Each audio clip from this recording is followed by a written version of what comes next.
Find other great podcasts like this one at podmoth.network.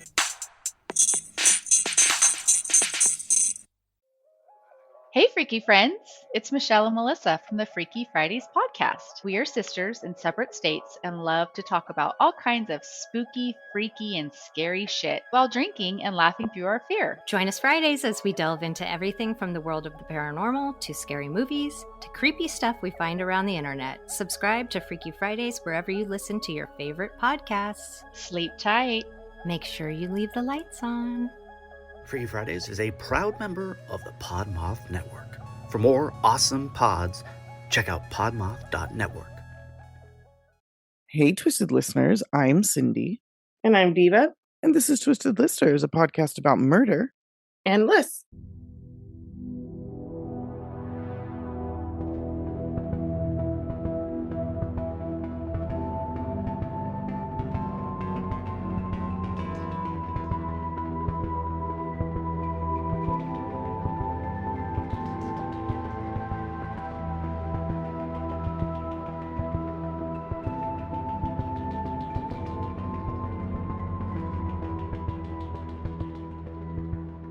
And we're brought to you by the Podmoth Podcasting Network.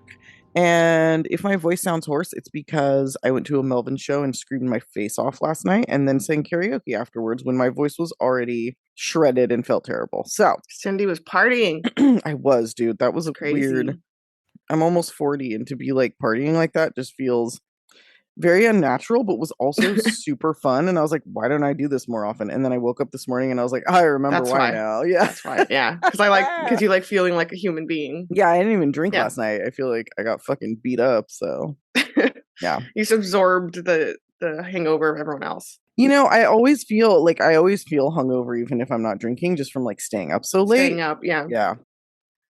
Anyway, this is a new dawn.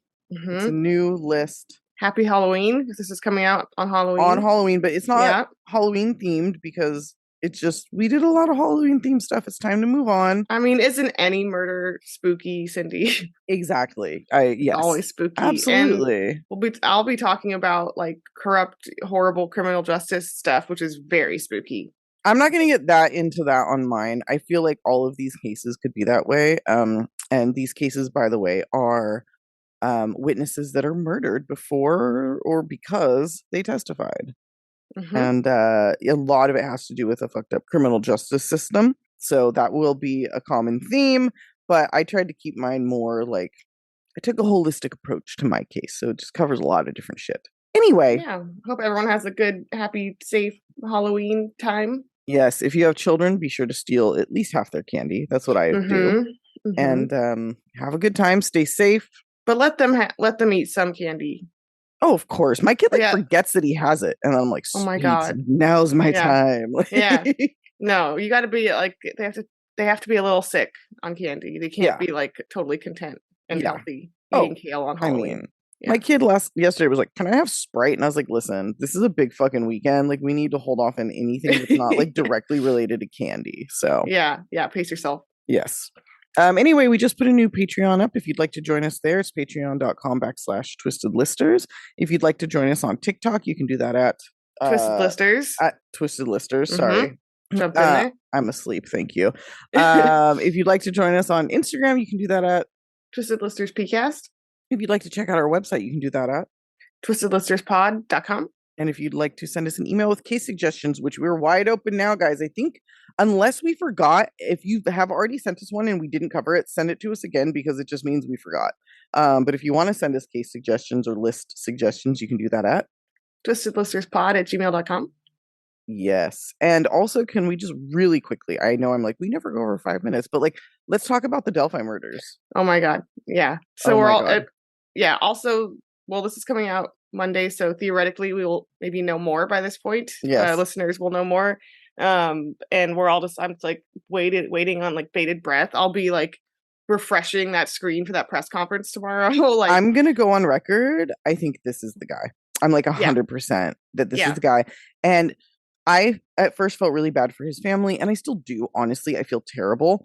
I was like looking at their Facebook pages, and there are people, and they're just like harassing them, and I'm like, Yeah. come on, you guys, this is like the worst thing that's ever happened to this family, and then you're gonna be like a shithead to them with no idea what's going on. And we don't know for sure that they knew anything, you know? Right. And like, listen, maybe he does have that clothing, but maybe like a lot of other people have that clothing. Maybe he Was that maybe the souvenir? no, like, because people were saying to them, like, how could you not know that was him? Like, I'm sure you've seen his blue jacket and like his weird hat at the house. And it's like, maybe this guy's a serial killer and he has a fucking shed in the woods somewhere. And like, that's his serial killer clothing. Like, we don't Yeah. fucking know. And like, I get it. But like, also, like, would you believe that like your dad was a serial killer if he happened to look kind of like somebody who was a serial killer who lived near him? Like, it's Yeah. really I easy mean, to convince yourself that it's not that person. You know what I mean? yeah, but I guess people are like alarm or people are suspicious because there was such a clear audio and video like of this person for so long. Agreed. And there is a picture of him like at a bar with a picture of like the wanted, like the sketch, like in the background, and it's like, but I don't know. I mean, I Yikes. understand Yeah. that like denial is a strong thing. So, also really interested in Lucy Study's dad. It's like Dennis something, Dean something, that is potentially a serial killer, and she's been telling the police for 45 years that he's a serial killer. And they finally start taking her serious, and they're finding a bunch of bodies, or like the Oh cadaver my dogs are like God. finding bodies right where she said. She said he made her family like help him bury the bodies. So anyway, there's a lot going on in the true crime community right now. Yeah, we'll do a little like quick conversation at some point this week for Patreon and go more in depth. Detail. But anyway, Yeah. moving on, let's talk about our Yes. cases that we chose for this topic. And I think Okay. you go first, right? Because I picked this. Yes. Okay, let's do it. All right. I'm going to start your day early this morning by making you very mad. Oh, great. This is the deeply depressing story of Angela Dawson. Oh, no. You don't usually say things like that, so I'm concerned. Yeah. Yeah. This happened in 2002 in Baltimore. Oh, God. And I wanted to okay. say that as I was, already, I wanted to say that as I was like searching for these cases, like half of them are in Baltimore. So Yeah. I think I haven't picked my second one yet, but I might do both. I don't know, in Baltimore, because it seems like there's such an epidemic's the wrong word because that makes it sound kind of Out of the hands of the people who Yeah. are responsible. Yeah. yeah. But like a wave of police informants and all kinds of different. Basically, the Baltimore police are fucked up, is what I'm trying to say. Yeah, I'm not surprised. Yes. I'm not surprised to hear that. And they don't do things well. Like Right. most police, but Right. obviously Baltimore has a very specific history of crime and Yeah. being systemically, made into a quote unquote dangerous place, which it is Mhm. dangerous, but it's Yeah. like it was made that way over time. Right. Agreed. Yeah. Yeah. So systemic bullshit. Okay. Anyway. Okay, here we are. There we go. So Angela Dawson at this time is 36. She is the head of a pretty big family. She's married to her husband, Carnell. They live with 5 of their kids, Lawanda, who's 14, and Juan, who's 12. They're Lawanda and Juan Ortiz. That's from a previous relationship of Angela's. Okay. And then their 3 kids together, Carnell Jr., who's 10, and 9-year-old twins, Kevin and Keith. Okay. She also had an older daughter, Lakeisha, and he had 2 daughters from a previous relationship that I think Lakeisha lived with them, but the 2 daughters did not. Okay. So in 1998, they got married, like eloped clandestinely, even though they already had were living together by that time. And by all accounts, they were still super in love, and the family was really happy together. They had barbecues. They had like an inflatable kiddie pool out, in the street. They were riding bikes together. She was active in the kids' school. One big happy family. Yeah. Mm-hmm. She had met Carnell, who was originally from Oklahoma, in another town in Maryland in 1990. And as a younger man, he actually survived being accidentally shot with a sawed-off shotgun. Whoa, what the fuck? And his brother Mark was shot and murdered. Oh, that's fucked up. So throughout this whole story, there's so much, everyone has histories of tragedy because of this bullshit. They live in a 3-story, 4-bedroom row house that they rent in the Oliver neighborhood of Baltimore, which rented at the time for a few $100s. Holy shit. Woo! Yeah. That's wild. Can't imagine. No, not even for a moment. Not the worst neighborhood in Baltimore, but it still has its issues with crime and drugs and violence, as the whole city does.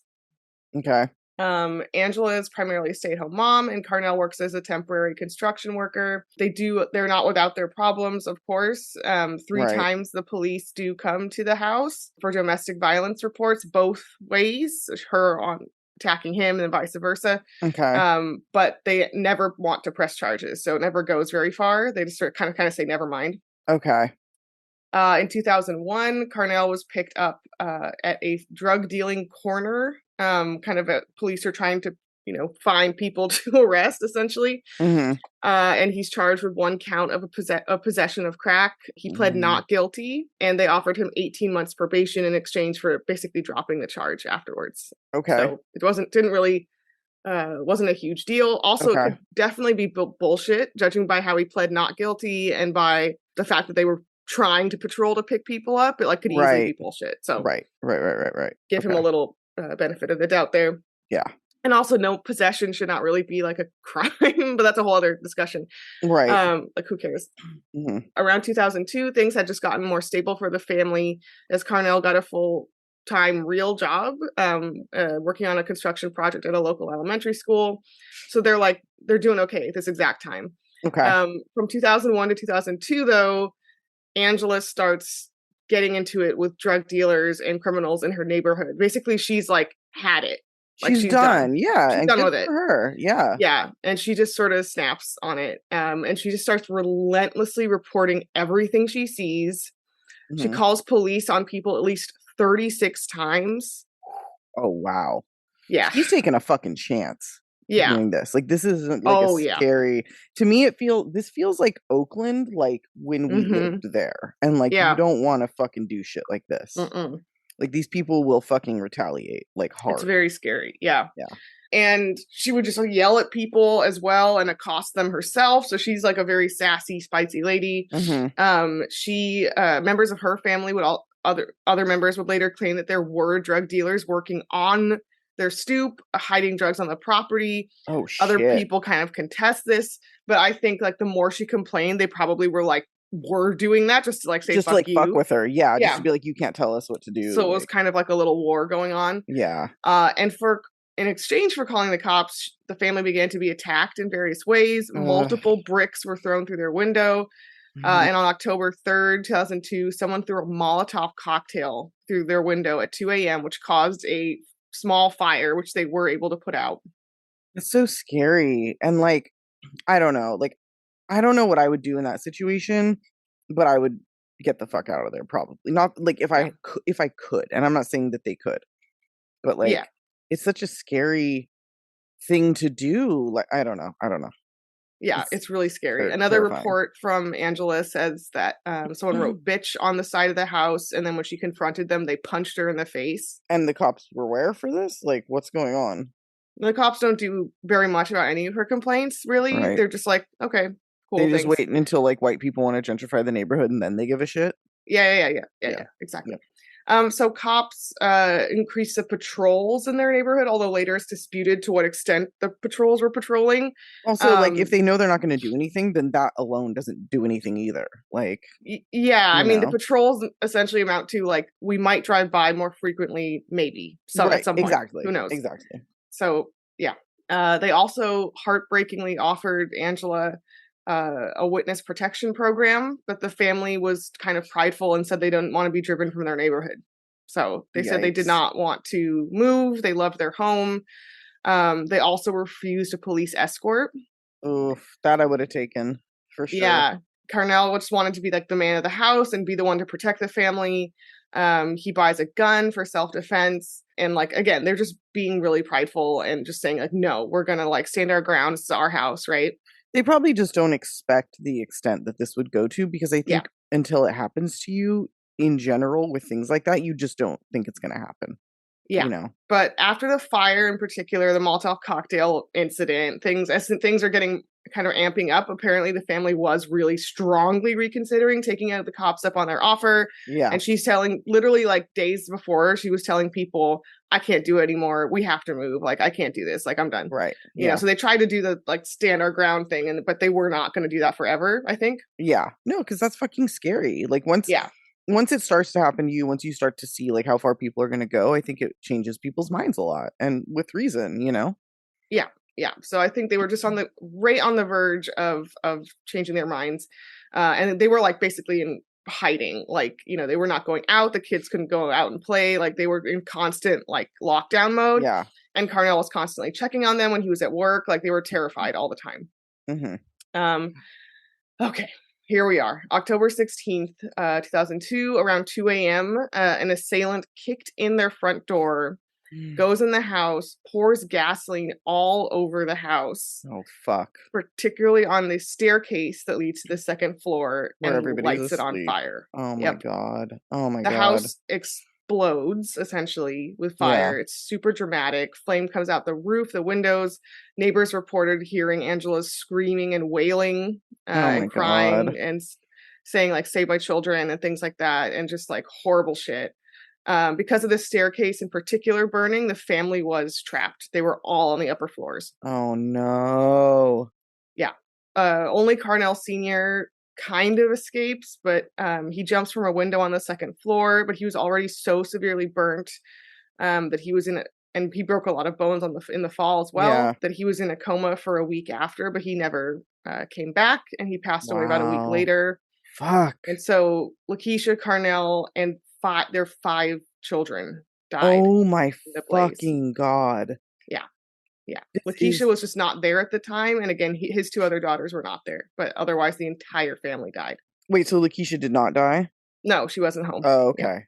Yeah. That's insane. So that is really depressing, honestly. Like, that's yeah. Fuck, man. It's really depressing. And you know, it's like, you don't want to victim blame with them like refusing the help and stuff, but it's also like, I don't think they could have imagined this. No, you know, of course like, not. That's what I'm saying. Like, it's 100% not their fault. Like, the police, they shouldn't have to be calling the police that many times anyway. Yeah. Like, no neighborhood should be like this. And it's not an accident that certain neighborhoods are like this. It's so extreme too. Like, I think they might have expected retaliation against them specifically, but I don't think they expected the danger of the whole family. Yeah. Like, these people are the scum of the fucking earth. Like, they are like, they're so just sad. Irredeemably disgusting and evil. Like, God. So the next day, 21-year-old Daryl Brooks, who lived across the street from the family, was arrested and charged with murder and arson. And basically, witnesses testified to seeing him do it. They're like, "Yeah, I saw him." They're like, "This is 100% who did this." So it's really not a mystery. So I won't get too much into the case against him or whatever, because it's pretty boring. He actually pleads guilty and gets a life sentence without parole. Okay. Just a tiny bit about him though, in his background, because my God, like, this Baltimore, like, so Brooks's brother was murdered. He had also suffered domestic abuse at home from his mom, had used drugs. He had charges of robbery, assault, drugs, everything, you name it, stealing cars. And because of the area where he was doing crime and drugs, whatever, like, he easily could have had an interaction with Angela, but we don't know of any for sure. But she never got him arrested or got him any charges in particular. So it's unclear why he in particular wanted to do this. Maybe it was like a gang or just general thing that other people wanted him to do. Like, he's not giving any information as to like why. Yeah. I don't think so. Yeah. Ugh. So, but again, they easily could have had an interaction. We just don't know. Right. She was all up on everyone, you know. Right, and if he's right across the street, you know, it's likely there was some sort of something. Yeah. So the case causes an uproar of grief and outrage in Baltimore and across the country. It's huge news. People ask, like, how could this have been prevented? People kind of romanticize Angela as a hero in like the war on drugs or whatever. And it's like, she was just a lady trying to exist, you know? Yeah, like, we don't, and like, why do we have to like make her a martyr? Like, she can just be somebody who like, gives a shit about her own like safety and well-being and like community, you know? Like, everything is also, always like, and I forget, like, I mean, this is more in the context of Black people murdered by police, but like, I forget who said it, like, or when this was. I think it was after the sentencing of Chauvin or something. Anyway, someone said something very eloquent recently about like, George Floyd didn't want to be a fucking martyr, you know, like, yeah, like or, not everything it's has to be turned into like a made for TV movie. Like it can be exactly. mundane and pointless and He's just terrible a and person. like Like, you don't do this martyr construction, because it's like they didn't want to be martyrs; they just wanted to live. well, and the thing is too that You that know? takes it out of like the everyday. So it's almost a Yeah, way of being yeah, like, well, this one time that this happened, it was such a big deal, and it's like, no, this exactly. happens every fucking day, and it needs to be contextualized like that. Exactly. Yeah. Other people express frustration at this culture of drug violence and gang violence, in which people clearly are terrified to testify or call police, which is Right. like Yeah, with classic, reason. with very good reason. Yeah. But people put up posters in solidarity with like grieving the family, and the posters say the Dawsons live here. Oh, yeah. Later, some neighbors in the press will take issue with how Angela went about things, with one saying that she, like, well, I just tell the drug dealers to move, you know, and I just deal with them myself. Like, I would never call the cops, which, like, okay. But then another neighbor says that Angela would call the cops on people for like no reason, or for just being loud, or like didn't always have a good reason, which, like, okay, don't do that. But like, obviously, even if she did do that, she didn't deserve her whole family burning down. Yeah, like you the know? idea that they're kind of like trying to like, I don't Yeah. know, like justify what happened is a little sick. Like It is, yeah, and there's this tone in a lot of the coverage of like, well, you know, if she had just like shut up, essentially, and it's like, no, like, look, even if she was calling the police needlessly, again, that's bad, don't do it, but she still doesn't. right. No one deserves like what happened. Absolutely Um, not.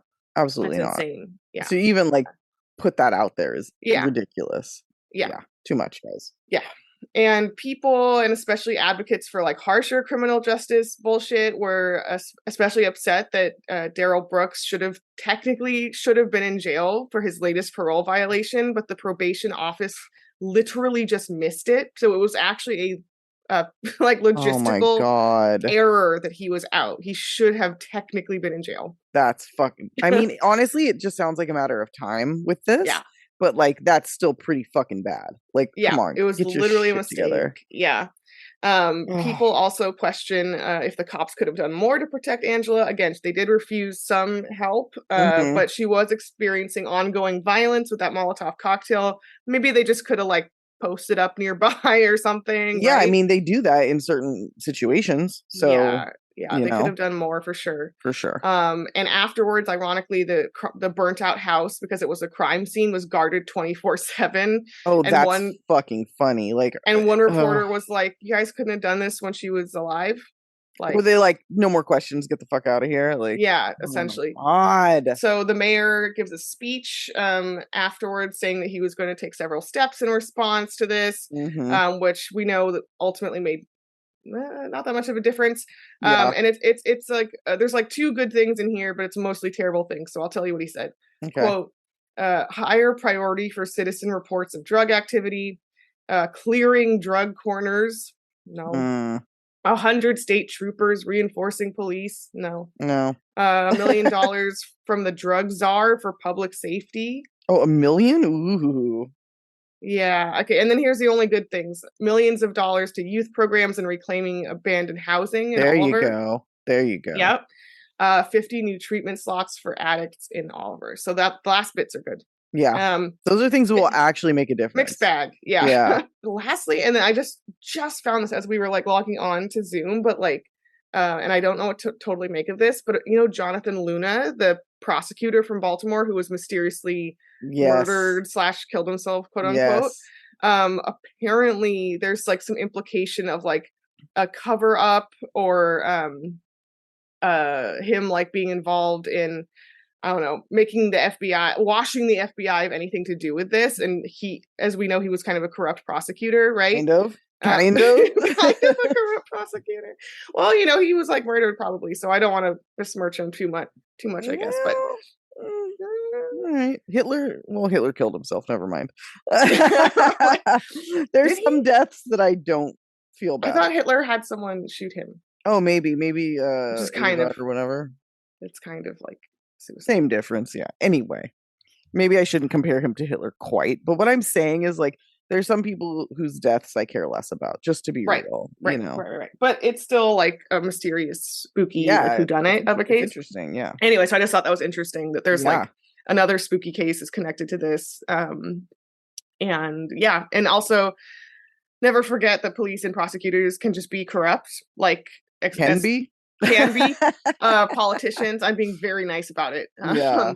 Very often are corrupt, and Yes. that they'll just do anything for anyone for money, for whatever the fuck reasons. Money and power, baby. Yes. Yeah. We just had a city council like scandal happen in LA that was like so profoundly like repulsive. And so profoundly not surprising. Like I was like, oh, that happened finally out loud. Cool. Like it's not like a secret. It's like an open secret. Like yeah. Anyway. So yeah, lastly is my last point here. Obviously fuck Daryl Brooks, like he's a monster, but also fuck systemic racism in general. I don't want to excuse what he did because it's insane, but also I just wanted to call out like, you know, that like a centuries worth of systemic institutionalized racism created the crime and hardship that plague places like Baltimore. And community resources would be a great place to start as far as like solving these things. This guy would have burned his neighbor's house down if he lived in like an even halfway decent neighborhood? You know, like it's not like everybody's a victim of the kind of system here in a way. Yeah, and the other thing that's like keeps people in this loop of crime and drugs and whatever the fuck is the fact that if you get like one felony on your record or one crime on your record, you can not ever get an apartment. It's legal for you to never get an apartment or a job again. So then you're like, okay, well, I can't get a job, so I'll deal drugs again. You know what I mean? Like you just get trapped in it because they want you to stay in the loop and they want you to go back to prison. So yeah. It's not an accident. They need slave labor, and that's how they get it. So. And the cops are over policing these places already. So obviously, we know that the more cops aren't the solution. Yeah, exactly. Oh my god, I can hear the listeners like unfollowing us right now. Shut up! I don't give a fuck. No, I don't care. At this point, Cindy. At this point, I think they're okay with it. Like most, I'm sorry. If not, then they're just like they enjoy like being angry. I guess. No, I mean, in a way, I think we have some like-minded people, or at least very like tolerant and open-minded people. Yeah, I hope so. We love you at guys. Least.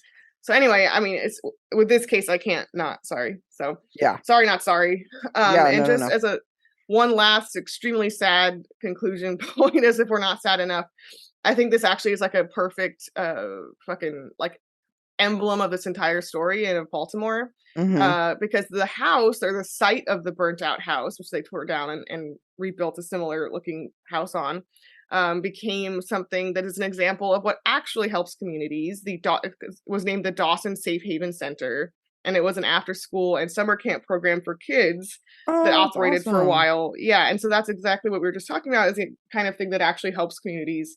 Yeah. However, it has fallen into disrepair and has not been used for a while, even though it is city and taxpayer funded, and the city won't answer for why it's not in use. Awesome. That's shocking. A story right there. Yeah, like let's throw more money at cops, but not this though. Yeah. God damn, that's fucked up. Yeah. Oh, and the cycle continues. Yep. Wow. That is a really sad fucking story. Yeah, it's really, really sad. And I hate that it's even like considered that it's like maybe sort of her fault a little bit. Like, because it's fucking not. Yeah, no. Shit makes me mad. Okay. Well, I have a similar one. I really didn't get super into like the not being protected thing because I just feel like that's a given with these fucking cases. But this is the story. We're gonna go to Chicago, another great place for this kind of shit. We're gonna talk about Tre'ja Kelley. Okay. I am guessing that's how you say her name. It's TRE''JA. This sounds right. Yeah, it does. Yeah. And even if it's not originally, I think looking at her and like the type of person, I guess it could be Tre'ja. It could be, but I think it's Tre'ja. Like just like the way that she's such a gotcha. girly girl, and anyways, a very fucking sad story. So it's gonna jump in on June 11th to 2016 on Chicago's South Side. 15-year-old Tre'ja Kelley called her cousin Christopher Fields to walk her home from a friend's house on Sangamon Street. It was late. It was like around 10:30, and she just wanted somebody to walk her home because it's not like the safest neighborhood. And she and her cousin were super close, so she called him up. He's a couple years older than her. He came out. So they were kind of hanging out at the house where he had come to meet her with 4 other friends, just like talking, like getting ready to go home for the night. It was just whatever, right? Just then, a man in a silver Audi drives up, gets out of his car with a gun, and just opens fire on the group. He just Oh fucking my starts God. shooting them.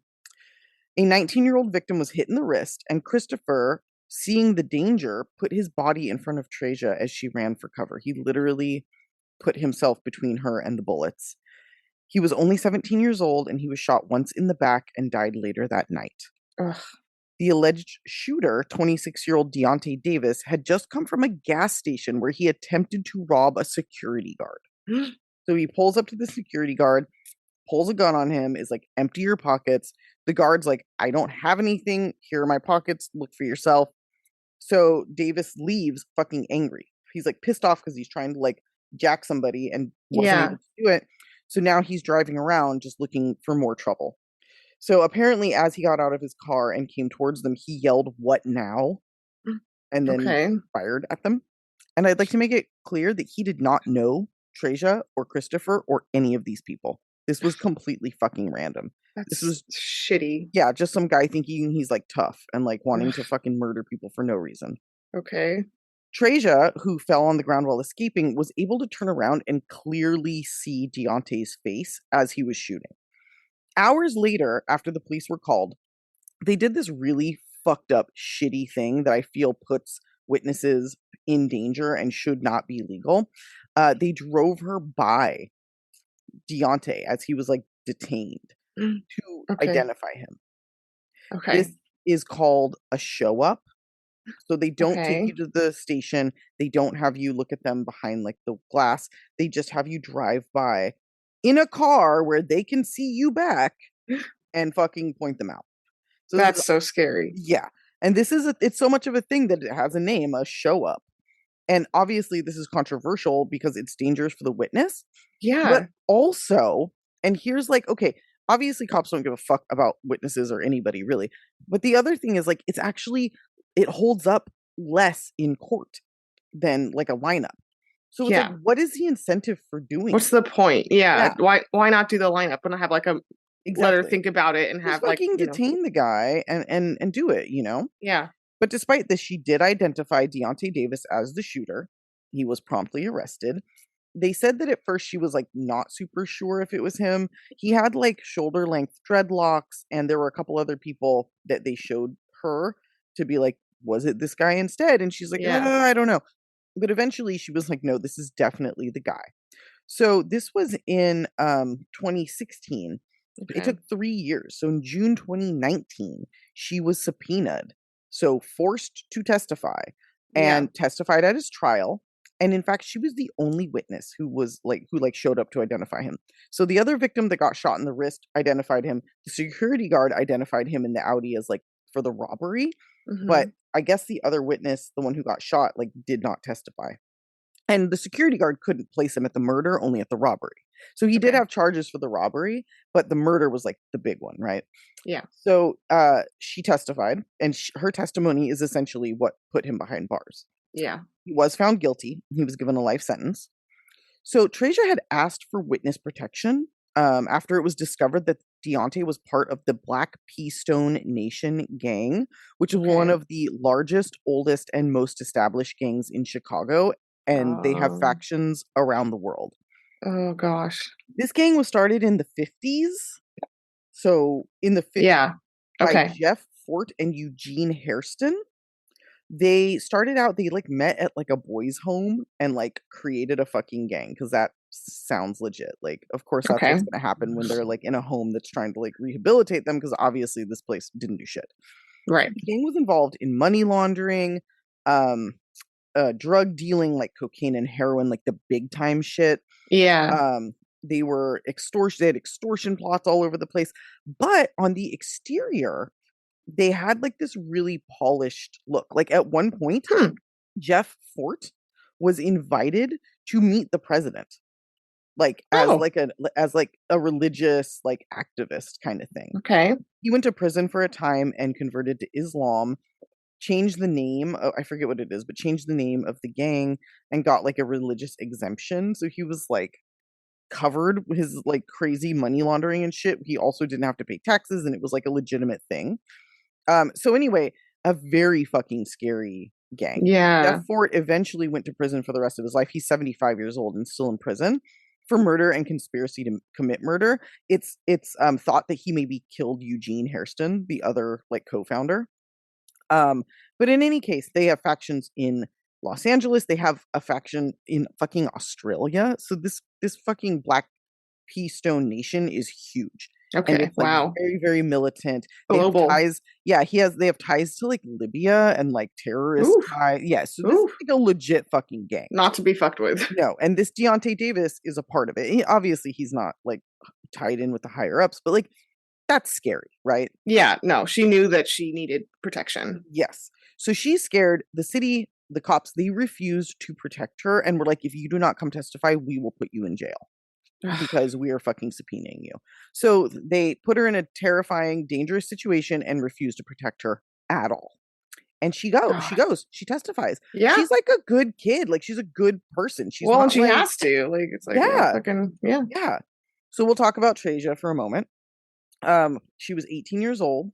She'd had the same boyfriend for like I think at least 3 years. I went to her Facebook page and like there's posts from the two of them for like years leading up to this. Her boyfriend had got into a little bit of trouble at one point. He was in jail, but I don't think it was anything super serious. Obviously, you know, again, like we're talking about, like these people, they're a product of where they live. They're a product of like systemic oppression and over policing and shit, you know. Yes. So not surprising. But Tre'ja was like a girly girl, super cute, always done up, always changing her hair. She had like really long red braids for a while, and then she just was constant. And I think she did hair, like she would do all of her cousin's hair, and like I think maybe that's how she made money. She and her cousin Christopher were super close. Christopher was a talented up-and-coming boxer and a student at urban prep schools in Chicago, which, like, if you want to read about an unrelated scandal, like, read about the urban prep schools. Oh, but at the time, it was considered, like, a good place to go, and he was, like, on a good trajectory. So, solid family. Like I said, long-term boyfriend. She had a job. She was, like, a good kid. Like, everybody seemed, you know, the whole family seemed to be doing as well as they could. For sure. So like I said, in June 2019, she testified and was denied this protection. 3 months later, on September 8th, 2019, around 9 p.m., Tre'ja, who was now pregnant, and her friend were walking home again on the south side. As they walked, her friend said they saw a man in a light blue hoodie seemingly like relieving himself in the nearby alleyway. The man then approached them and pulled out a gun and shot Tre'ja 5 times, including twice in the back of the head. Ugh. Yes. Her friend ran and hid in a bush, and he did not come after her because obviously the friend was not the target. Right. It was lucky for the friend, but dumb for him because this friend was then able to like positively identify him. Same kind of thing. Just, oh my God, just repeats and repeats. Yeah, just repeat. Yeah, it's like, what oh, the fuck? God. So police were called. Tre'ja was pronounced dead at the scene, unfortunately. Very fucking sad. But the friend was able to identify him, which was pretty worthless and unnecessary because this 22-year-old man, Kavarian Rogers, went around telling everyone what he did. And by telling everyone, I mean he was posting Facebook videos, photos and videos of him like fanning himself with $100 bills, saying that he was paid to kill her, showing off his new Yeezys that he bought. In one video, he drove past the scene of the murder, and he said, I was paid $5,000 for nailing a girl who testified against somebody. So he has no idea. Like, I don't even know that he knows who she was testifying against. He definitely doesn't know her, but he was willing to murder an 18-year-old for $5,000. Pregnant girl. Pregnant. I mean, he didn't know that, but like, still, like, yeah. what the fuck? The fact that he's just willing to do this, like, he's a complete piece of shit. Yeah, so, and obviously, like, not the brightest if he's just like telling absolutely everyone about on it. Facebook Live, like, I killed somebody. Like, okay, those Yeezys, you're not gonna get to take those with you, bro. Like, I don't know what you're doing. Say goodbye to the Yeezys. Also, fuck Kanye. Side note. Yeah, side note, big time. There was a pumpkin my neighbor had that was literally carved with the words "fuck Kanye," and I loved it. That. That's so good. It was really good. I went like full mom this year and just carved Happy Halloween into a pumpkin. I know. Anyway, perfect. Bad. So you're kind of maybe thinking, she already testified. The guy's already in prison. Why kill her now? And you could think like, oh, they just want to get back at her. But it's a little more interesting, complicated, whatever. Deontay wanted a new trial. And he knew that she was really the key witness. Like, she alone was why he was in prison. So the lawyer was working to discredit her enough to get a new trial. Deontay was like, that's not going to be enough, because if she testifies again, even if my lawyer tries to like make her an unreliable witness, like, I don't think it's going to go my way. So he, on his own, because he's fucking brilliant, decides to remove her from the equation. Keep in mind, he's in prison. So any phone call he makes is recorded. And he calls someone up and discusses, in kind of vague terms, but not really. Not vague enough. Not vague enough. How to get rid of her so she can't testify at his next trial. Okay. So basically, he's like, I need her gone. The next He thing just put out the hit. Yeah. So another member, this Kavarian Rogers, is also a member of the Black Peastone Nation. So another gang member. Yeah. And he goes out and fucking kills her. So it takes until April 2020 for him to be like arrested and put in prison. And his lawyer tries to get him out on bail because of COVID. And a judge is like, you've got to be fucking kidding me, and holds him without bail. And honestly, like, April 2020 was a pretty fucking scary time for COVID. So I get that. But like, he absolutely would have fled and would have never, I mean, he probably would have been picked up again. Obviously, the guy's not like, smart, but it just seems like, it makes me so angry how these lawyers work. Like Deontay's lawyer was like, I don't think he was involved in her murder because I explained to him that like her testimony isn't like that important to the case. And it's like, obviously there's a recording of him fucking asking somebody to get rid of her. And obviously her testimony is why he's in prison. So you're going to try to play it off like he's not involved when there's fucking proof that he is. Like, get the fuck out of here. Yeah. Yeah. It's ridiculous. Super fucking frustrating. Like, I get it. Like, if I had to choose between a defense lawyer and a prosecutor, obviously I'm going to choose the defense lawyer, but it's like the least stinky pile of shit, in my opinion, you know? Yeah. So anyway, this is just really fucking sad. I have not been able to find any further information about these people, just because I think COVID slowed everything down. So I'm not even sure if it's like gone to trial at this point. It could just be delayed forever. Yeah, I searched like Illinois inmate records and couldn't find anything, but I highly doubt that either one of them has been like released, you know? So my assumption is that both of these people will be rotting in prison for the rest of their lives. It's really fucking sad though what happened to Tre'ja. You know, she should have been protected. Like, she absolutely should have been. She fucking asked to be and was denied. And it's actually really frustrating to me because I read so many articles about this. Literally one mentions that she asked for protection, even though her family is like shouting at the top of their voices, like, this was preventable. She knew it was going to happen. She asked for help and was denied. And one article mentions it because nobody fucking cares. So yeah, very fucking sad. I did do a little extra snooping, and it looks like her boyfriend did find a new girlfriend. They're now married. He seems like he's doing really well, which I think is great. Good for him, because that had to be very traumatizing. Yeah, for sure. So a little tiny silver lining there. But yeah, so that's that fucked up ass story. Really bad. Yeah. Happy Halloween. Happy Halloween. Here's some frustrating ass stories for the y'all. Spookiest thing of all. It's our fucked up justice system. Yeah, truly, man. Jesus. Oh, America is very spooky in a yeah. It's oh my gosh. Place to be. Yeah. Anyway, all right. Well, thanks everybody for listening. We love and appreciate you. And until the second half, where we are going to do more of the same, so get ready to be bummed out. Woo! But until then, stay off our list.